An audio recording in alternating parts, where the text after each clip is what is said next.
বাজেটে কালো টাকা সাদা করার যে সুযোগ দেওয়া হয়েছে তা পুনর্বিবেচনা করা হবে বলে জানিয়েছেন অর্থ উপদেষ্টা ডক্টর সালেউদ্দিন আহমেদ। প্রস্তাবিত বাজেটকে জনবান্ধব ও ব্যবসা বান্ধব উল্লেখ করে তিনি বলেন, আগের ধারাবাহিকতা পুরোপুরি বাদ দিয়ে হঠাৎ করে বিপ্লবী বাজেট দেওয়া সম্ভব নয়। মঙ্গলবার রাজধানীর ওসমানী স্মৃতি মিলনায়তনে বাজেট উত্তর সংবাদ সম্মেলনে এসব কথা বলেন তিনি।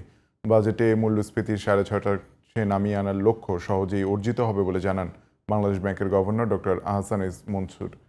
সাজ্জাদ হোসেনের রিপোর্ট।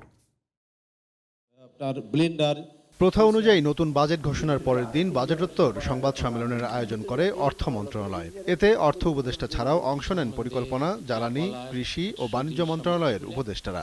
এছাড়া বাংলাদেশ ব্যাংকের গভর্নর, এনবিআর চেয়ারম্যান, অর্থ সচিবও উত্তর দেন বিভিন্ন প্রশ্নের। তারপরে কর্মসংস্থানে আমরা এই বেশ কিছু উদ্যোগ নিয়েছি। সম্পদের সীমাবদ্ধতা এবং বিপুল চাহিদার বাস্তবতা স্মরণ করিয়ে সূচনা বক্তব্যে অর্থ উপদেষ্টা প্রস্তাবিত বাজেটকে জন ও ব্যবসা বান্ধব বলে উল্লেখ করেন।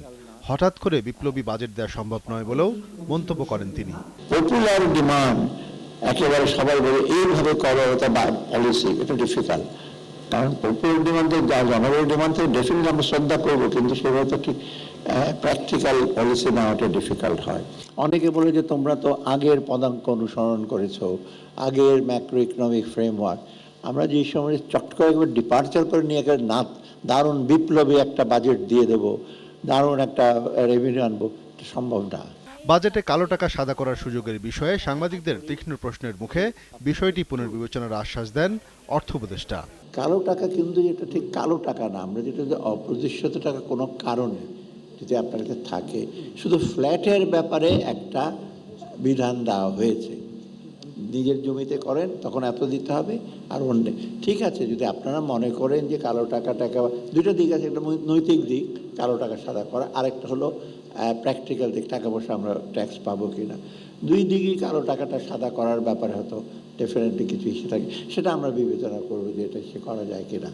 বাজেটে মধ্যবিত্তদের ব্যবহার্য পণ্যের উপর করারোপ নিয়ে প্রশ্নের ব্যাখ্যা দেন এনবিআর চেয়ারম্যান। শ্রমিক কল্যাণ তহবিলের উপর নতুন করে করারোপ হয়নি বলেও জানান তিনি। নিত্য প্রয়োজনীয় যতগুলো জিনিসপত্র আছে প্রত্যেকটা ক্ষেত্রেই কিন্তু ট্যাক্সের বোঝা কমানো হয়েছে। যেমন যে কথাটা বলা হচ্ছে যে ইনফ্লেশনের একটা বড় কারণ হচ্ছে তেলের দাম বেশি, গ্যাসের দাম বেশি। আমরা পেট্রোলিয়ামের ক্ষেত্রে এবার নানা রকমের রিলিফ দেওয়ার চেষ্টা করেছি। আমাদের এলএনজি ইম্পোর্টের ক্ষেত্রে আমরা 15% ডিউটি পুরোপুরি প্রত্যাহার করেছি। আর অন্যগুলো যেগুলো দীর্ঘদিন ধরে, যেমন কেজি প্রতি কসমেটিক্সের ভ্যালুয়েশন হতো, তো সব কিছু মিলে আমরা এগুলো একটু বাড়িয়েছি। 6.5% মূল্যস্ফীতির লক্ষ্যমাত্রা অর্জন সহজেই সম্ভব হবে উল্লেখ করে কেন্দ্রীয় ব্যাংকের গভর্নর বলেন, সেপ্টেম্বর নাগাদ মূল্যস্ফীতি 7%-এর নিচে নামলেই কমানো হবে ব্যাংক সুদের হার। আমাদের অর্থনীতির যে একটা চালিকা শক্তি, ফরেন এক্সচেঞ্জের অ্যাভেলেবিলিটি, সেটা ঠিক থাকবে এবং আমাদের মনিটারি পলিসিটাকে আমরা টাইট করে রাখছি।